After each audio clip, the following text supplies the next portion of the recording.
تو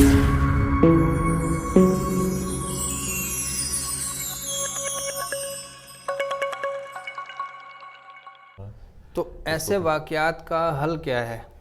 دیکھیں ایسے سدباب کیا ہونا چاہیے کہ آئے دن نئی سے نئی گستاخیاں ہو رہی ہیں؟ جی دیکھیں، ان واقعات کا سیدھا سادہ جو حل ہے وہ تو انصاف ہے۔ صحیح ہے۔ اب یہ واقعہ ہوا، کچھ لوگوں کی طرف سے قرآن کریم کے اوراق پھاڑ کر ان پہ توہین آمیز نعوذ باللہ کلمات لکھ کر پھینکے گئے۔ اب جنہوں نے یہ کام کیا ہے، ویسے تو ان کے جو گھر والے ہیں انہوں نے کہا ہے کہ اگر یہ ہمارے لڑکوں نے ہی کام کیا ہے تو ہم ان سے کوئی تعلق نہیں رکھیں گے اور ان کو قرار واقعی سزا دی جائے۔ لیکن اس پہ سد باب ایسے واقعات کا تب ہوگا جب ان پہ تحقیق ہوگی اور انصاف کے کٹہرے میں لایا جائے گا۔ مثلا یہ جو واقعہ ہوا ہے جہاں قرآن کریم کے مقدس اوراق پھینکے گئے ہیں، وہاں کچھ نام بھی ان پہ لکھے ہوئے تھے اور تصاویر بھی دی گئی ہوئی تھی۔ تو اس سے معلوم ہوتا ہے کہ یہ اس واقعے کے پیچھے کوئی اور معاملہ ہے، یعنی ممکن ہے ان کی کوئی آپس کی دشمنی ہو۔ تو جو اصل اس کے مجرم ہیں ان تک پہنچنا اور ان کو قرار واقعی سزا دینا، اور پھر اگر اشتعال میں آ کر مسلمانوں نے ان کی عبادت گاہوں کو جلایا، گھروں کو جلایا، تو ظاہر ہے کہ ایسا کرنے والے تو اسلام کی تعلیمات پر عمل کرنے والے نہیں ہیں، ان کو بھی قرار واقعی سزا دی جائے۔ تو دو طرفہ جب قرار واقعی سزا دی جائے گی اور انصاف قائم ہوگا تو اس سے ایسے معاملات کا حل بھی نکلے گا اور سد باب بھی ہوگا۔ صحیح۔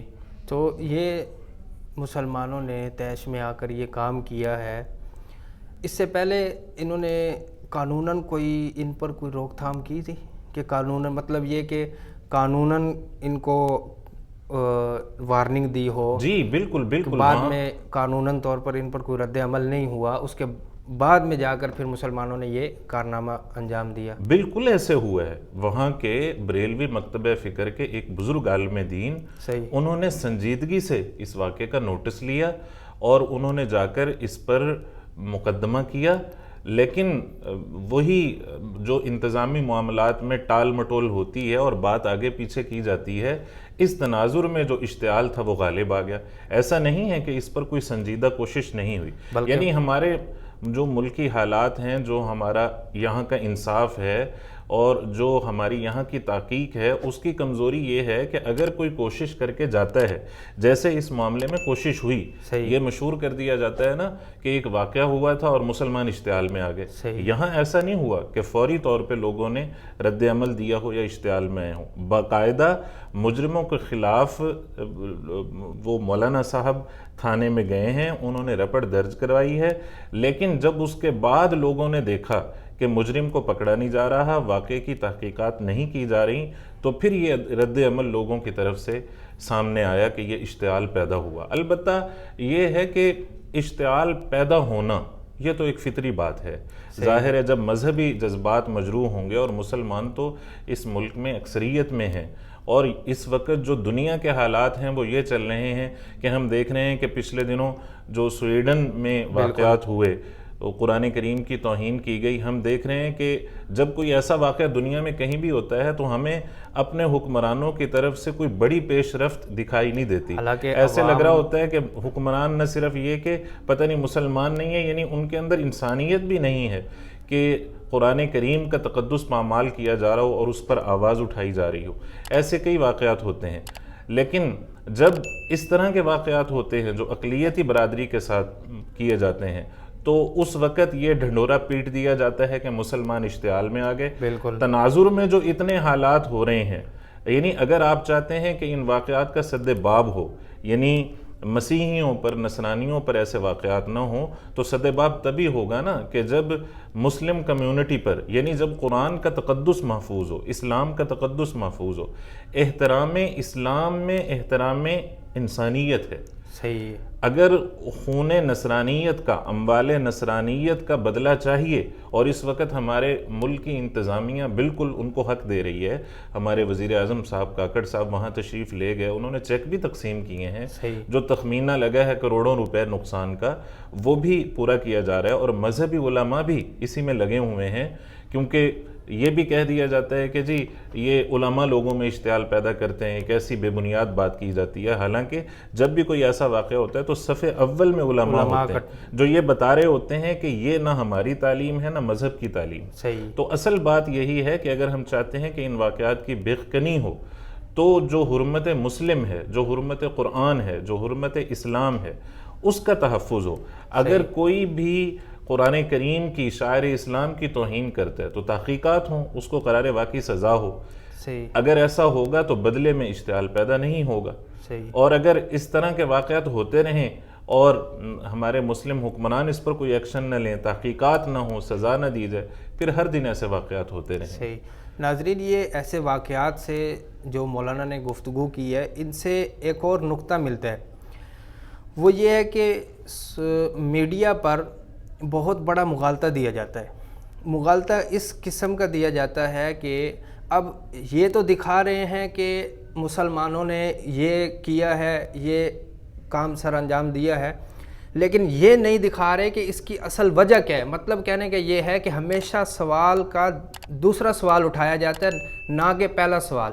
حالانکہ ہونا یہ چاہیے کہ سوال ہمیشہ پہلا ہونا چاہیے، پھر دوسرا سوال ہونا چاہیے کہ یہ واقعہ پیش کیوں آیا، اس کے جو بیک گراؤنڈ ہے، اس کی جو بیک ہے، اس کو دیکھا جائے کہ انہوں نے مسلمان طیش میں کیوں آئے۔ حالانکہ ایکشن پر بات ہوتی ہے، حالانکہ میڈیا پر کیا دکھایا جا رہا ہے کہ مسلمانوں نے یہ کیا ہے، حالانکہ یہ کہیں بھی نہیں دکھایا جا رہا ہے کہ انہوں نے کیا کیا ہے۔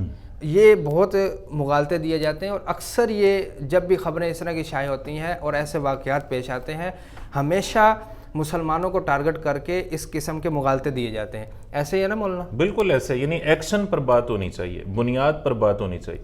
بنیاد پر بات نہیں ہوتی بلکہ ری ایکشن پر بات ہوتی ہے، انتہا پر چلے جاتے ہیں۔ یہاں بھی بنیاد پر بات نہیں ہو رہی، رد عمل پر بات ہو رہی۔ ظاہری بات ہے، اب قرآن پاک کی بے حرمتی کی ہے، ہماری مذہبی کتاب ہے، کون طیش میں نہیں آئے گا جب دیکھے گا کہ کبھی نبی کریم صلی اللہ علیہ وسلم کی گستاخی ہو رہی ہے، کبھی قرآن پاک کی گستاخیاں کر رہے ہیں، عجیب عجیب طرح کی گستاخیاں کر رہے ہیں۔ ظاہری بات ہمارے تو اندر ایمان ہے، ہل جاتے ہیں ہم تو کہ اس کو دیکھ کر، لیکن یہ ہمیشہ اس کا دوسرا پہلو دکھائیں گے، پہلا پہلو کبھی بھی نہیں دکھائیں گے، پہلا پہلو کبھی بھی سامنے نہیں لایا جاتا۔ تو آپ سے بھی گزارش ہے کہ جب بھی آپ کوئی فیصلہ کریں، کوئی خبر آپ کے سامنے آئے یا کوئی اس طرح کا واقعہ پیش آئے جس کے مقابلے میں مسلمانوں کو ظالم دکھایا جا رہا ہو اور مظلوم دوسرا طبقہ نظر آ رہا ہو، اس کی اصل وجہ آپ پیچھے دیکھیں کہ اصل وجہ کیا ہے۔ جو کیا ہم سے یہ میڈیا جو ہے یہ پہلا سوال تو نہیں چھپا رہا کہ ڈائریکٹ دوسرے سوال پہ لا رہے ہیں۔ اس کی مثال ایسے ہی ہے کہ جیسے میں مولانا کو مارنا شروع کر دوں اور پھر مولانا مجھے 2-3 لگائیں اور ایک ایسا انداز بن جائے کہ مولانا ظالم ہے اور میں مظلوم، لیکن یہ نہیں دیکھا جائے گا، یہ مولوی صاحب سے پوچھا ہی نہیں جائے گا کہ کیا آپ کے ساتھ انہوں نے کوئی چھیڑ خانی کی تھی، کوئی شرارت کی تھی؟ نہیں، ایسا ہوگا ہی نہیں، لیکن مائک لے کے گھسیں گے مولانا کے منہ پر۔ تو ایسا قطع نہ کریں، بلکہ اس کی اصل جو بنیاد ہوتی ہے وہاں پر فوکس کیا کریں، پھر اس کے بعد انتہا پر پہنچ کر فیصلہ کیا کریں۔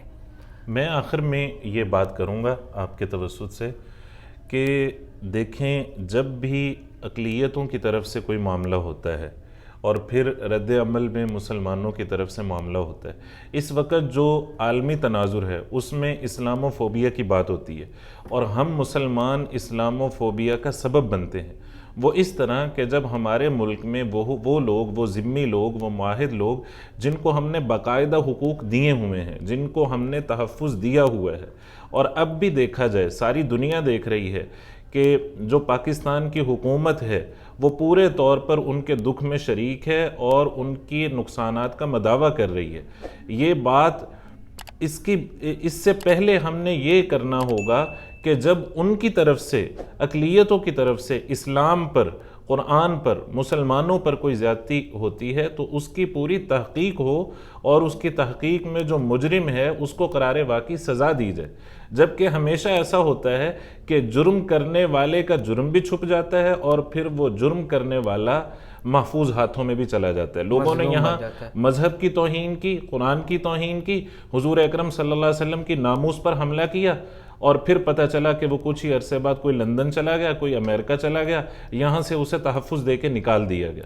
ہم اس معاملے میں کیوں لوز ہیں کہ ہم اپنے انصاف کے نظام کو منظم کریں, اپنی تحقیق کو منظم کریں, اور اسلام کے خلاف جو سازشیں ہیں ان کو بے نقاب کر کے ناکام کر دیں. تو اسی کے ساتھ ہم اجازت چاہیں گے. جزاک اللہ.